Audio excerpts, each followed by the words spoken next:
കാർഷിക വാർത്തകൾ. രാജ്യത്ത് മുളക് വിലയിൽ വർധന. കൃഷി വിസ്തൃതി കുറഞ്ഞതും കർഷകർ മറ്റു വിളകളിലേക്ക് തിരിഞ്ഞതും മുളക് വിപണിയെ പ്രതികൂലമായി ബാധിച്ചു.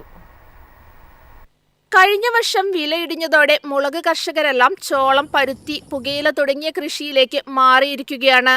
ഈ ഖാരിഫ് സീസണിൽ രാജ്യത്തെ മുളക് കൃഷിയുടെ വിസ്തൃതി 30 മുതൽ 40% വരെ കുറയ്ക്കുമെന്നാണ് കണക്കാക്കുന്നത്.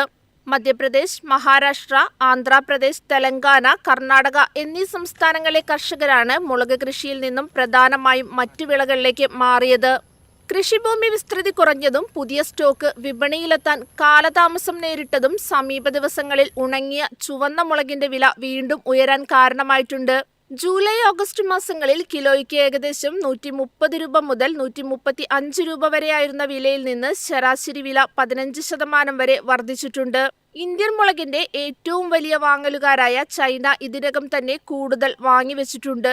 News desk, MyFin TV. Cocoa spices private ലിമിറ്റഡിന് തിരിച്ചടി. ഏലം, ലേല ലൈസൻസ് റദ്ദാക്കാനുള്ള നീക്കവുമായി സ്പൈസസ് ബോർഡ്. 2023-26 വരെയുള്ള ലൈസൻസ് റദ്ദാക്കിയതായാണ് സ്പൈസസ് ബോർഡ് അറിയിച്ചിരിക്കുന്നത്.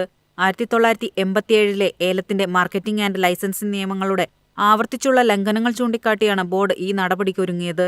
ഒന്നിലധികം നിയന്ത്രണ അറിയിപ്പുകൾ കമ്പനി അവഗണിച്ചുവെന്നാണ് ബോർഡിന്റെ ആരോപണം. നിയമലംഘനങ്ങൾ നിയമാനുസൃതമായ വ്യാപാരത്തെ തടസ്സപ്പെടുത്തുകയും അംഗീകൃത ലേലക്കാരെയും ഏലം കർഷകരെയും ബാധിക്കുകയും ചെയ്തുവെന്നാണ് സ്പൈസസ് ബോർഡ് വ്യക്തമാക്കുന്നത്. സ്ഥാപനത്തിനെതിരെ കുടിശ്ശികയോ ക്ലെയിമുകളോ ഉള്ള ഏലം കർഷകരെയും ഡീലർമാരെയും അനുബന്ധ രേഖകൾ സഹിതം 15 ദിവസത്തിനുള്ളിൽ ഡയറക്ടർക്ക് രേഖാമൂലം സമർപ്പിക്കാൻ ബോർഡ് അറിയിച്ചിട്ടുണ്ട്. News desk, MyFin TV.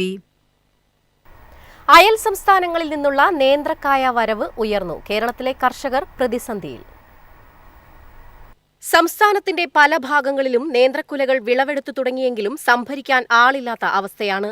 അന്യസംസ്ഥാനങ്ങളിൽ നിന്ന് കുറഞ്ഞ വിലയ്ക്കെത്തുന്ന നേന്ത്രക്കായ കുലകൾ വാങ്ങാനാണ് കച്ചവടക്കാർക്ക് താൽപര്യം. വയനാടൻ നേന്ത്രക്കായ കിലോയ്ക്ക് 15 രൂപയും തമിഴ്നാട്ടിൽ നിന്നെത്തുന്നതിന് കിലോ 10 രൂപയിൽ താഴെയുമാണ് വില. സംസ്ഥാനത്തെ കർഷകർക്ക് ഏക ആശ്രയം പ്രാദേശിക കർഷക വിപണന കേന്ദ്രങ്ങളായിരുന്നു. ഇവ കൃഷിഭവന്റെ കീഴിലാണ് പ്രവർത്തിക്കുന്നത്. എന്നാൽ കച്ചവടക്കാർ കൈമലർത്തിയതോടെ ഇവിടെയും സംഭരണം പാളിയ അവസ്ഥയാണുള്ളത്. കൃഷിവകുപ്പിന്റെ കീഴിൽ പ്രവർത്തിക്കുന്ന പ്രാദേശിക കാർഷിക വിപണന കേന്ദ്രങ്ങൾ വഴിയുള്ള സംഭരണം മുടങ്ങിയതോടെ കർഷകരെ സഹായിക്കാൻ സർക്കാർ നടപടി സ്വീകരിക്കണമെന്ന ആവശ്യം ശക്തമാണ്. ഇതിനായി വിദ്യാലയങ്ങളിലും അങ്കണവാടികളിലും പ്രഭാത ഭക്ഷണ പദ്ധതിയിലേക്ക് നാടൻ നേന്ത്രപ്പഴം ഉൾപ്പെടുത്തണമെന്നാണ് കർഷകർ പറയുന്നത്. തൊഴിലാളികൾക്കുള്ള കൂലിയും മറ്റ് കൃഷിച്ചെലവും കണക്കാക്കിയാൽ കർഷകർക്ക് കനത്ത നഷ്ടമാണ്. പാട്ടത്തിന് കൃഷി ചെയ്തിരുന്നവരെല്ലാം പിൻവലിഞ്ഞു. വളത്തിനുണ്ടായ അമിത വില വർധനവും മറ്റൊരു പ്രതിസന്ധിയാണ്. News desk, MyFin TV. തേയില വില സ്ഥിരപ്പെടുത്താൻ സർക്കാർ ഇടപെടൽ വേണമെന്ന് ഇന്ത്യൻ ടീ അസോസിയേഷൻ. കയറ്റുമതി പിന്തുണ ഉറപ്പാക്കണമെന്ന ആവശ്യവും ശക്തമാണ്. ഉൽപാദന നിയന്ത്രണത്തിലൂടെയും കയറ്റുമതി പിന്തുണയിലൂടെയും തേയിലയിൽ വിലസ്ഥിരത കൊണ്ടുവരണമെന്നാണ് ഇന്ത്യൻ ടീ അസോസിയേഷന്റെ ആവശ്യം. തേയില മേഖല ഗണ്യമായ സാമ്പത്തിക ബുദ്ധിമുട്ട് നേരിടുന്ന സാഹചര്യത്തിലൂടെയാണ് കടന്നുപോകുന്നത്. ഇറക്കുമതി വിപണിയെ നിയന്ത്രിക്കണമെന്നാണ് സംഘടനയുടെ മറ്റൊരു ആവശ്യം. ഗതാഗത സബ്സിഡി, കീടനാശിനികൾക്കുള്ള പെർമിഷൻ തുടങ്ങിയവയും സംഘടന മുന്നോട്ട് വയ്ക്കുന്നുണ്ട്. സംഘടിത തേയിലത്തോട്ടങ്ങളിൽ കഴിഞ്ഞ വർഷം 80%-ലധികം ധനനഷ്ടമുണ്ടായിട്ടുണ്ടെന്നാണ് റിപ്പോർട്ട്. അതേസമയം US താരിഫ് അമേരിക്കൻ വിപണിയിൽ ഇന്ത്യൻ തേയിലയുടെ മത്സരശേഷിയെ ബാധിച്ചിട്ടുണ്ട്.